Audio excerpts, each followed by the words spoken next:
With your latest news, I'm April Cummings. No positives for COVID-19 today from the latest batch of 423 tests. There are still no known cases of local transmission. As of today, 5,946 people have been vaccinated against COVID-19. This morning, 2 clinics saw more than 600 people brave the rainy weather to get their vaccination. Radio Cayman's Carsley Fuller visited the Georgetown Clinic this morning. Well, it took almost 2 hours, but I did get my free vaccine this morning. I was eligible under Stage 1 criteria, being an essential government worker. And personally, I've been keen to get the jab as I have severe asthma.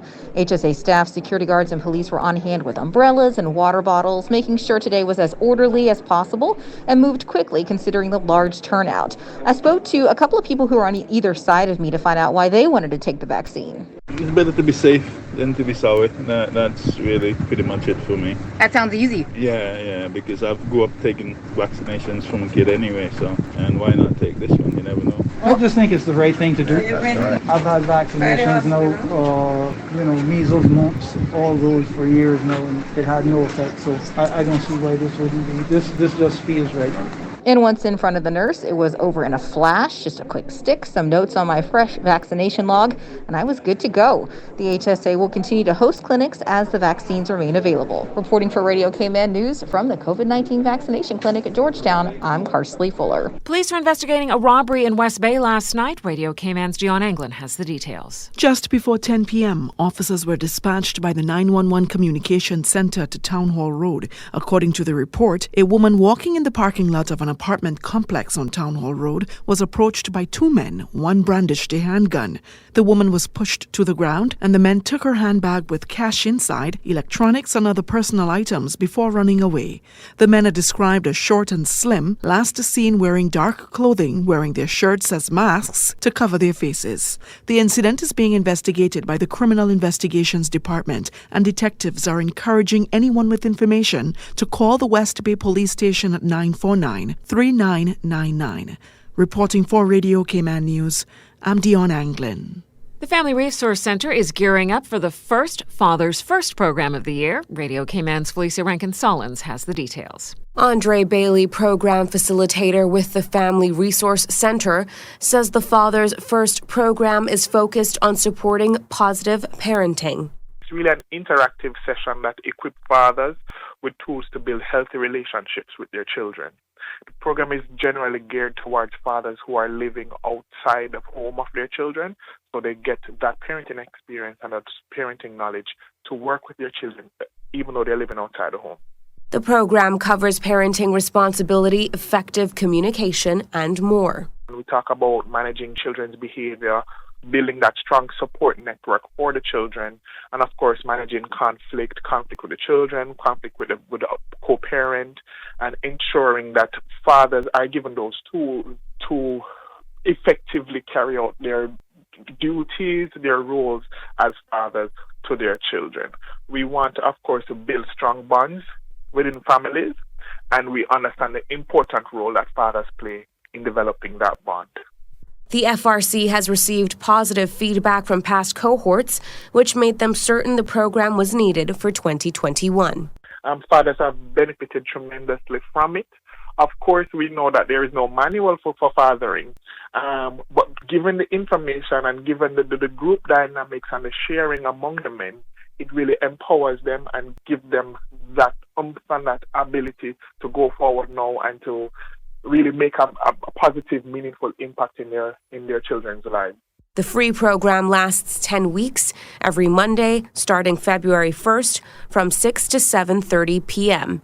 Childcare services are also provided. For Radio Cayman News, I'm Felicia Rankin-Solins. If you're interested in being part of the program, contact the Family Resource Center at frc.gov.ky or call 949-0006. Government is considering an after-school bus service of parents and guardians who work at the Government Administration Building.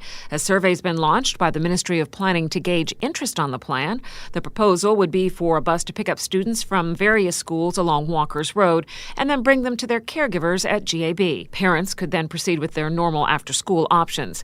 Government believes the service would not only be convenient, but an opportunity for the civil service to be energy conscious and work toward reducing traffic congestion along Walkers Road on weekdays between 2:30 and 3:30 p.m. If it goes forward, the project would be an extension of the Georgetown Shuttle Service, organized through the National Energy Policy and the Georgetown Revitalization Initiative. Contestants have been announced for the 2021 Miss World Cayman Islands competition. So we have 5 contestants. We have Alyssa West, Jessica Calderini Ebanks, Sidoni Barrett, Krista Ebanks, and Roshana Hides. All from the districts of West Bay and Georgetown. All very smart girls that are really just looking to make a difference in their country and to be an ambassador and to represent their country, to the best of their abilities. Pageant organizer and director of the Miss World Cayman Islands Committee, Pamela Ebanks Small, tells Radio Cayman the pandemic brought a lot of challenges, including having to move the pageant date to 2021. Just trying to find a date and trying to see what was going to happen and, watching the news every day to see how we could best do this. So, yeah, of course, COVID brought lots of challenges, but we're very happy that we have our contestants. We were nervous about that, too. We actually have had them since November. They've been rehearsing and practicing, and we just kept it a secret until January, until we launched them. So very, very happy about that. Current title holder J.C. Patrick decided to stay on for an additional 7 months. She will continue to work closely with the committee after passing on the crown. The pageant is scheduled for Saturday, May 29th at the Hartwell Theater. For the latest updates, check out MissWorldCayman.com or the Miss World Cayman social pages. Academic achievers, dancers, entrepreneurs, volunteers, sportsmen, and sportswomen. The Ministry of Education, Youth, Sports, Agriculture, and Lands selected 14 youngsters as 2021 Proud of Them honorees, celebrating their achievements in culture, academics, sports, business, and community service. Cassidy Davis Quintero is honored for her achievements in culture. She is a talented dancer and Dream Chasers assistant dance instructor. I feel grateful to be selected as one of the Proud of Them honorees. I have been dancing for years and representing Cayman overseas and locally. To be recognized for those actions is truly a blessing. My key mentor has been Militia Matfield, and everything she's done coming back to Cayman, having her own dance company now, and always incorporating our culture into dance has really motivated me. To celebrate the accomplishments of the Round 12 Proud of Them honorees, the ministry, in partnership with the Youth Services Unit, has erected 14 billboards across Grand Cayman and Cayman Brac, featuring the likeness of the honorees.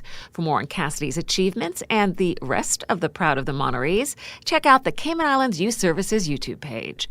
If you're a farmer in Cayman Brac, the Ministry of Agriculture and the Department of Agriculture will be in the Brac starting at 10:30 a.m. tomorrow to help process farmer assistance applications.